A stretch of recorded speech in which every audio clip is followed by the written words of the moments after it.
Richard Bruce here, and this is a product complaint. Okay, now this camera here, this Canon VIXIA HF 400 R400. Now this VIXIA series, your basic flip camcorder, is the main one that Canon has, and they're all the same. They go all the way up to 800 now, but they're all basically the same. The chassis look slightly different, but they're all pretty much the same. And this actually is an excellent camera, except for one really bad flaw, and that is the sound. You cannot turn the wind cut function off. So that means that while you're shooting anywhere outside, or even if you flip the thing fast so that there's a breeze that goes by it, all of a sudden the volume will drop down, and you cannot fix it in the video editor. You can't raise it up because it drops so low, and the bass and everything drops off. It's like nice and deep and good before, and then it goes, I can barely hear it. And so for narration and for everything else, it just totally sucks. I am shooting this on a Panasonic HV 250, and it is an inferior camera in every way except for the real zoom, the real mechanical zoom, which is excellent and good, fast, zippy focus. But everything else is inferior about it, from battery life to the picture on the MPEG. And by the way, I don't recommend buying any camera that doesn't have the MPEG option. That new one, that AVCAT or whatever, sucks. They may say it's better, but it's not. It makes huge files, and it's inefficient, and it doesn't even look as good, especially when you're zooming in. But this camera here is comfortable. It works well. For a camera with no back illuminated sensor, it works really well. When the sound does work, it's really quite good, and the battery lasts very well, and it's the only flip camcorder that has the option of a plug-in separate microphone, which doesn't work for a lot of situations when you just have it on you and you want to just be walking around and making recordings. So what I would do when I needed to use this thing at night is use an external microphone, or I always use an external microphone anyway, just to be sure that I've got the sound from two different locations. But the sound is so good on this thing when it works that I even end up using it rather than an external H1 microphone. But the really sad thing is that you cannot turn off the wind cut function, and there is no way to fix it setting the volume that it records at. Nope, can't fix it. Anything, there's nothing you can do about it. You are screwed. You cannot fix the problem. You cannot solve the problem. There is no way around it. Your sound will be screwed, which is why I use the Panasonic for most things, especially during the day. I only use this at night, and I also use it for reptoid busting. So when I'm recording my LCD, I'm using this thing because it has better contrast, superior picture, and definitely superior low light. It really picks up that ghosting with the reptoid busts, and this camera is all around a superior camera, and it's a bloody shame. And another thing too, I just want to mention while I'm at it, Satan has control over these companies that make these basic, affordable to the regular man camcorders, because they have taken away your ability to show the date, print, and time, so that when you're recording you see the date and the time. They've taken that away with the excuse that too many customers were complaining that they can't turn that off and that their movies got screwed up because it got left on. Well, that's BS, and that's just because they don't want the ordinary person to be able to get evidence on stuff as easily. That's my opinion about it, and I actually do think that that's the case, even though I know a lot of you who haven't experienced gang stalking or something else, or being a targeted individual, may not have that perspective, and it looks paranoid. I understand. If it hasn't happened to you, you can't believe it. I didn't believe it either before it happened to me. So anyway, that's the thing, and just keep in mind that all of these flip camcorders, from the VIXIA series from Canon, all of them, it goes all the way up to like it was 700, I think it's 800 now, or 82. It switched to 2 digits, and now it's like 82 or whatever. And the chassis, it's all the same thing. It's just basically the same thing, maybe a few tweaks. This one does not have the wireless, and that's just fine with me. But the new ones have the wireless. And it's just a bloody shame that you cannot turn off the wind cut function, because otherwise this would be my all-purpose go-to camera.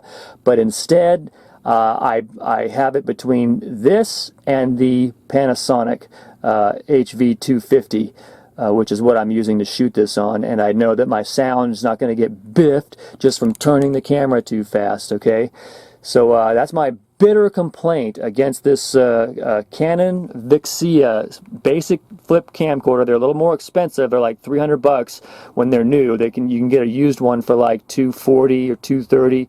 I mean, an older model like on eBay and stuff, and of course used even less for that. And it's an excellent camera. And for indoor stuff, it's superior. It maintains. It doesn't like this camcorder that I'm shooting this on. It'll switch between color modes. Like it'll take a long time for it to switch to the proper color mode, and then like halfway through the shoot, all of a sudden the color changes.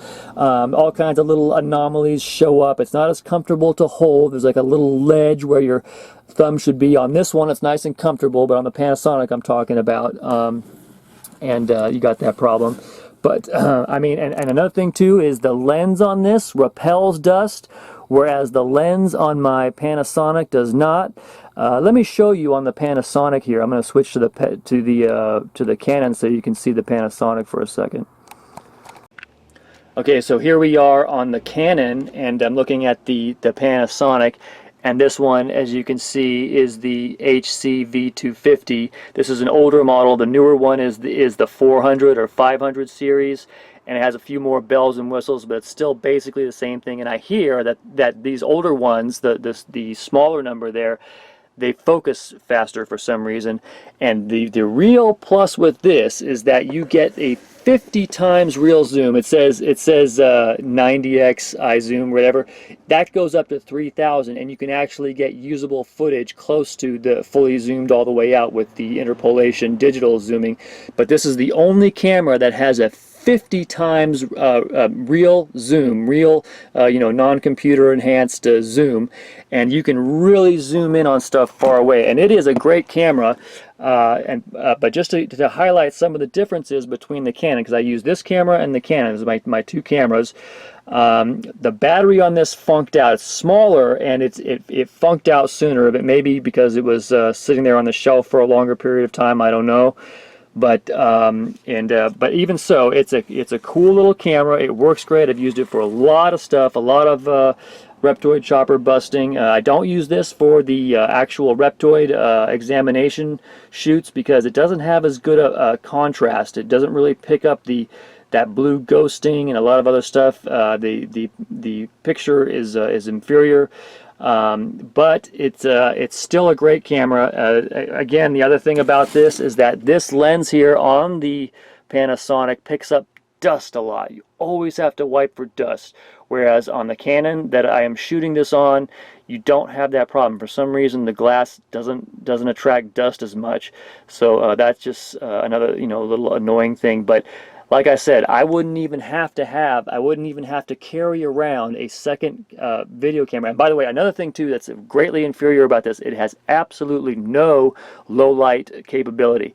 So when it starts to get dusk even, you get like this blurry soft picture because it won't focus. Okay, that's one of the problems with a low light. Even if you're always going to get grain, but the problem is this becomes unusable as even footage, because in low light, even as it starts to get dusk, you will lose focus, and everything will be slightly fuzzy, which totally sucks.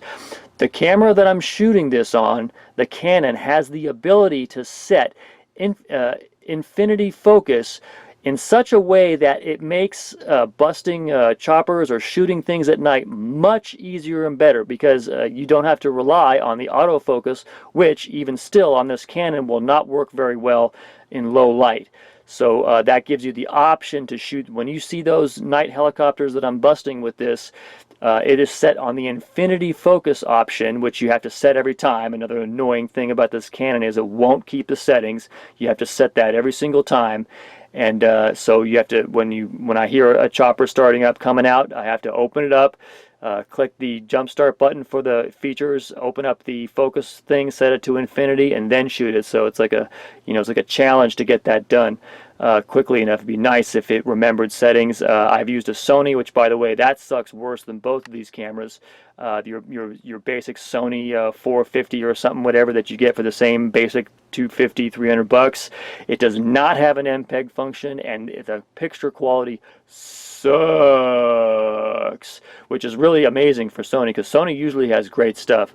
But I'm talking about your basic consumer grade flip camcorder. Of course, their pro stuff is going to be, dynamite and not have any of those problems. But for the average person trying to get evidence, I recommend this camera, the Panasonic, for daytime. Once again, that is the Panasonic HCV250, and or one of the later models like the 550 or the 450 or whatever. You can tell by the price. It's basically under 300 bucks. Everything else, there's the next one up has a back illuminated sensor and everything, costs 550 bucks, but it's a lot bigger and it's not as easy to put in your pocket. What's nice about these two that I was just showing is that you can put them in your pocket. And that's really important. It's really nice to be able to just throw that in your bag or put it in your pocket. That the next size up of the Panasonic, the 770 or the 850 is like $1,000 almost, like 900 bucks. But you can get the 770 for 550. Has the back illuminated sensor, so that makes shooting at night. And I really do want to get that thing. I would like to get that thing, but just keep in mind that it also has only a 20 times zoom, where this has a 50 times zoom. It's really kind of a downer. That's a problem. And the whole chassis of that Panasonic is quite a bit bulkier and thicker and bigger. So I guess you pay for that back illuminated sensor in that regard. But this is still a groove camera. It really is. I do recommend it. It has lasted. It has worked. I've gotten a lot of buzz on it. And once again, thanks to my friend Iris in Boston who got it for me. Thank you. Okay, so here on the Panasonic, just to show you what I mean about the wind cut function, I have it open in the menu here, and you see wind cut and you see off, okay? Now, you will not see this on the Canon, which screws your sound. And also, I want to make very clear also that the, sorry about that light, the problem with the sound cut not being able to turn off on the Canon is the same all the way up. As I said, the chassis may have changed a little bit, but the interior is the same up to the very latest model. And I don't understand. Okay, now you're going to say, how come this should work? This is a competent, good video camera. How come the sound function thing, the wind cut, totally screws up the sound? I mean, aren't you doing something wrong? No. And it goes all the way up to the latest model, to like the 82 or whatever it is now. It went from 3 digits to 2 digits. So just so you understand, you cannot get a Canon basic flip camcorder in that $300 range, the VIXIA series. You cannot get it without the huge video ruining, nothing you can do about it, wind cut not being able to turn off problem, okay? And it screws your videos. Trust me on this. The only way to avoid it is to use an external mic, and as I said, a lot of times when you're walking around, you don't have time, you don't want to grab something else different and have that running all the time. It's potential you could, but you need to be able just to grab your camcorder and make recordings that work, not this bullshit with the wind cut screwing up your recording. So big thumbs down on the Canon. I wonder if it's a plot from Satan. I mean, it's like that's to screw up camcorders so that you can't as easily get evidence and have a good tool to use, because there's always something wrong with it. But I think it's just a screw up somehow. Maybe they just don't get it. They haven't figured out that you need to be able to turn the wind cut function off so that it doesn't screw up your audio completely. Demonically controlled person, because it's all on a network. See, my sound is probably going to be fucked up here. So notice that all of these VIXIA models have the same problem. They still haven't fixed it, and now they want $450 for it.